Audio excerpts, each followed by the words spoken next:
I'm very, very pleased to be here. Interesting forum. I will take the opportunity to take you through a little bit of travel in time from sort of the recent past into the future, and hopefully through the course of the presentation you will see how it all connects.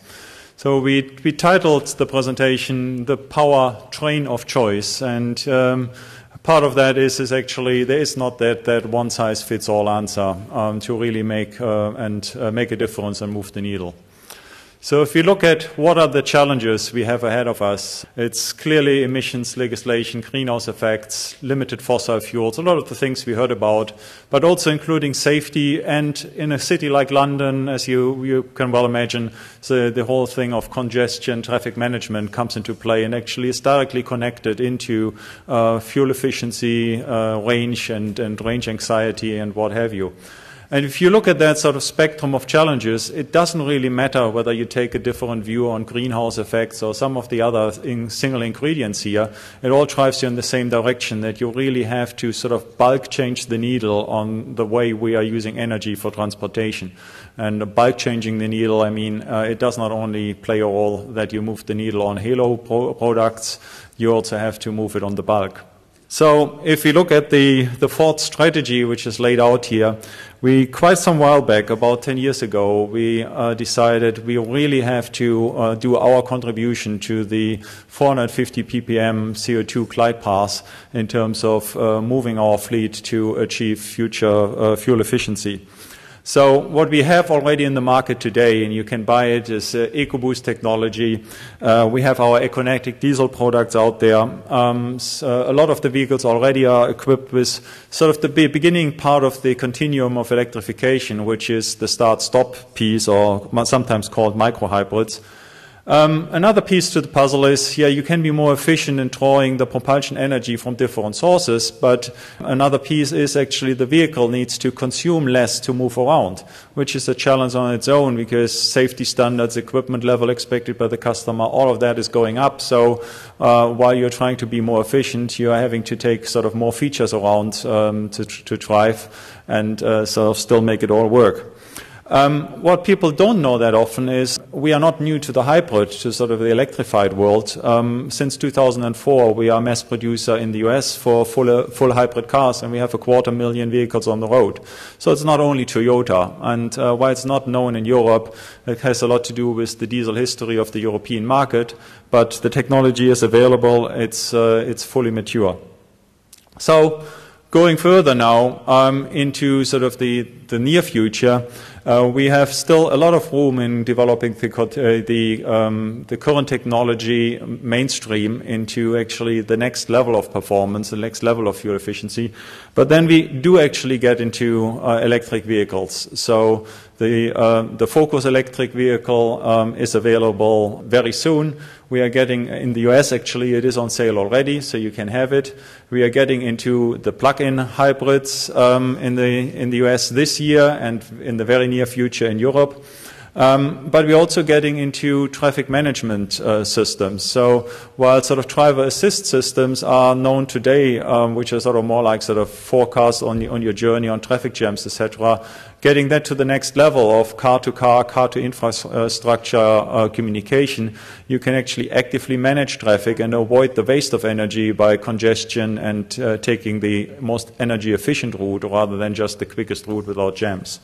So and then going further, 2020 and beyond, what's then happening to the conventional world of combustion engines depends a lot on where we are taking sort of the fuel from we are burning.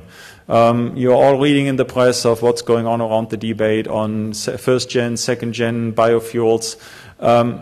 In terms of having a burnable fuel in the car, a liquid hydrocarbon is just a very, very good fuel to carry around. Because what I haven't heard in all the good discussions around methane and hydrogen and battery is sort of the energy density in the vehicle and the amount of package space it takes away, the weight it takes away, the cost in terms of manufacturing it takes to actually put the storage on the vehicle. So liquid hydrocarbon is just unbeatable in that kind of an energy, density, packaging, vehicle weight, efficiency scale. So if you find a way of producing this liquid hydrocarbon from a renewable source of any type, it doesn't mean there's necessarily the end of the liquid hydrocarbon engine in the near future. There will be, of course, an increased market share of hybrids, plug-in hybrids, battery electric vehicles. They definitely have their role to play. They have an increasing role going into the future. They have all the benefits which were talked about here, specifically in congested areas, the locally emission-free operation, the quiet operation. Quiet operation is a challenge as well for some people who don't hear the car coming.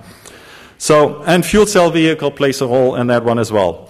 So that is just sort of a broad overview on the strategic elements as a full-line manufacturer as Ford is, so we can't just concentrate on one piece of the puzzle here. So on that next slide, you now see sort of the ingredients of how we get there of actually making the car more efficient with the conventional side. So we branded it as econetic technologies. So pieces of that is going into the range of electrification. Pieces of it is going into actually making the vehicle as such more efficient.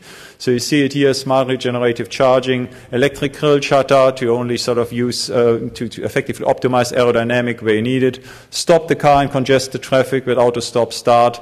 Modern combustion engine, either EcoBoost on gasoline or the Econetic, the diesel route.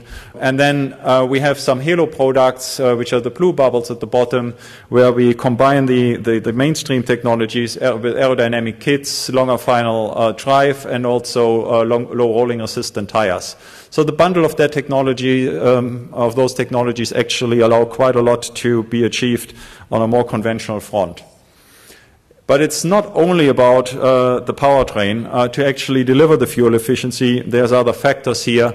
There's the weight equation, and sort of the top left sort of shows a bit on sort of the weight going in terms of extra equipment and for safety and entertainment, what have you, but then design efficiency and modern materials sort of taking weight back out. So net, we actually do scale down in weight somewhat, despite the extra content of the vehicles.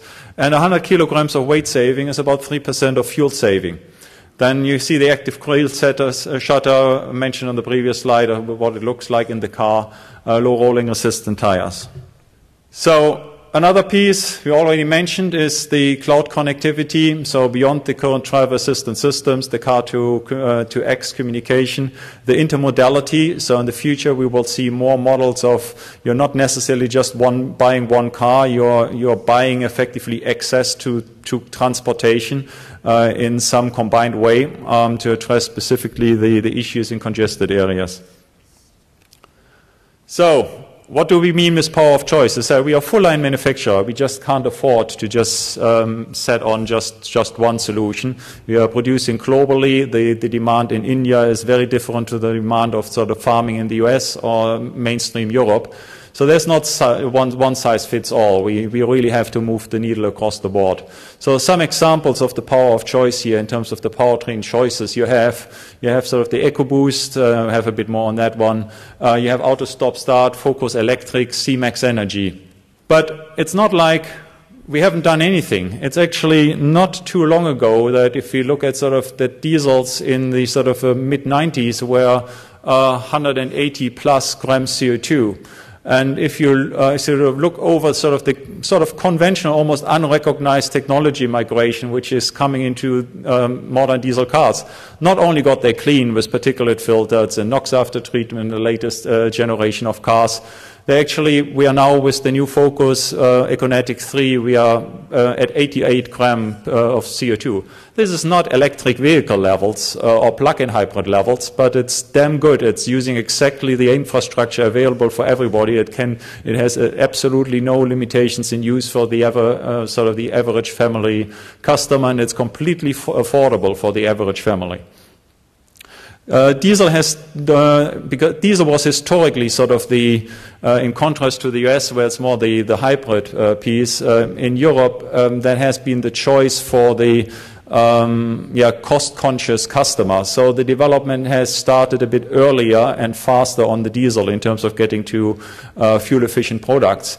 But even on the gasoline side, in the more recent past, while there was sort of a period of stagnation where sort of technology added was more used for power increases, and the reduction in fuel consumption was somewhat moderate. So the latest generation actually now is bringing, you could almost say, bringing diesel technology into the gasoline cars by boosting them, by direct injecting them. You effectively do a step improvement.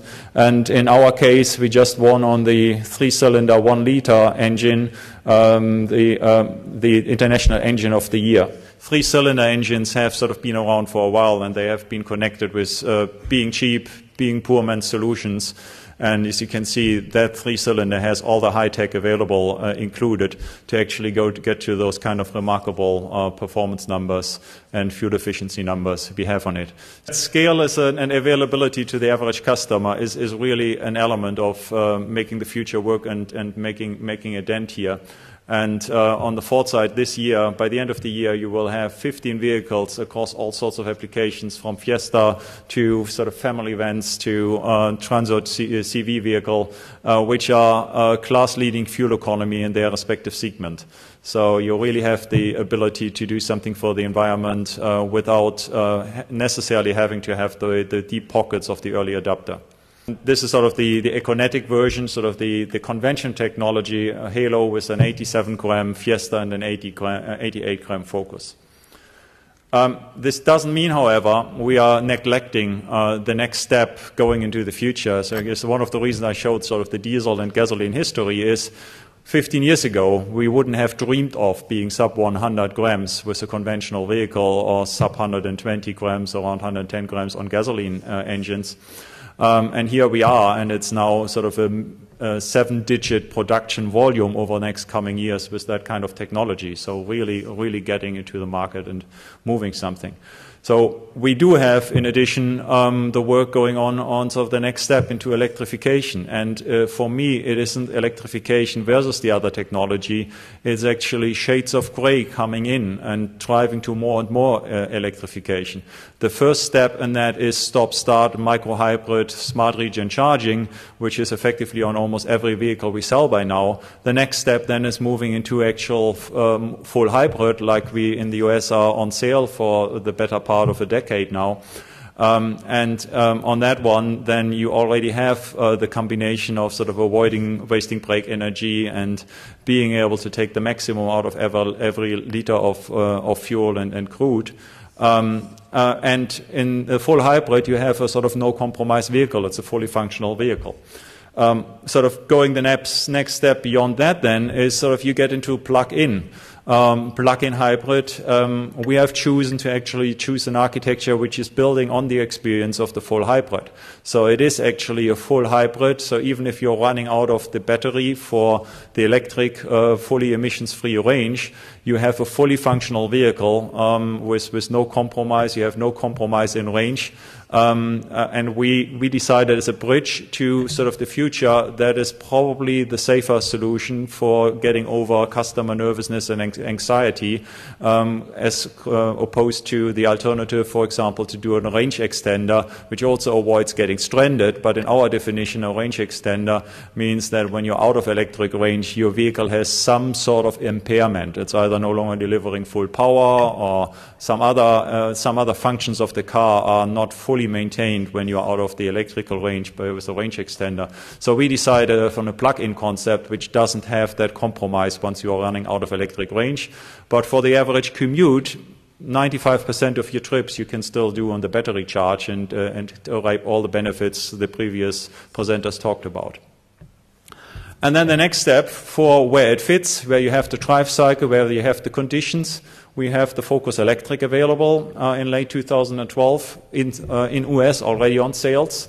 It has the typical kind of on that segment 100 miles range, 160 kilometers.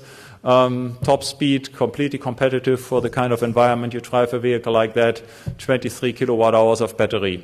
And investing into the future, we, for a very, very long time, have worked on fuel cells.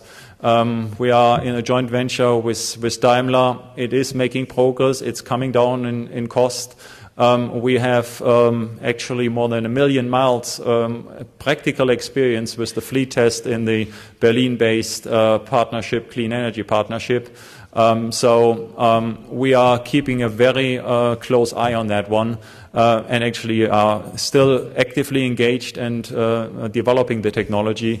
We also have developed hydrogen combustion engines to a level of maturity which would allow to deploy them with almost sort of no delay. Yes, the fuel cell is in the end of the day the most efficient, but combustion engine hydrogen hybrid gets very, very close in terms of overall efficiency. So the message here from Ford, so to say, is if we have hydrogen available and we have the infrastructure, it won't be the vehicle technology slowing the introduction down. If the fuel cell isn't there in terms of cost, there will be alternative ways of using it. So that chicken and egg is not necessarily really driven by the vehicle manufacturers.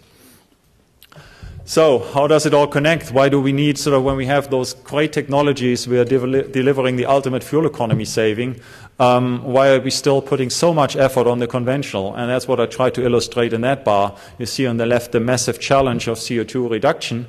And yes, per vehicle, a battery electric vehicle, plug-in hybrids have a massive leverage in terms of reducing CO2, but what we can do, the 10, 15, 20% improvement on the gasoline and diesel cars, because they are immediately compatible with the infrastructure, they are no compromise to the customer, they are affordable, they are produced in millions rather than in hundreds or thousands, and therefore the leverage to actually move the needle for the environment and for the future is currently still bigger on the conventional side, and that's why we are not neglecting that development despite putting a lot of efforts into the future technologies. So, conclusion, no silver bullet on the horizon. Green technologies have to go beyond powertrain, including lightweight solutions. And the high-volume technologies have the bigger effect on the environment, even though the rest is very important, and we are taking it seriously, and we are launching the appropriate products. Thank you very much.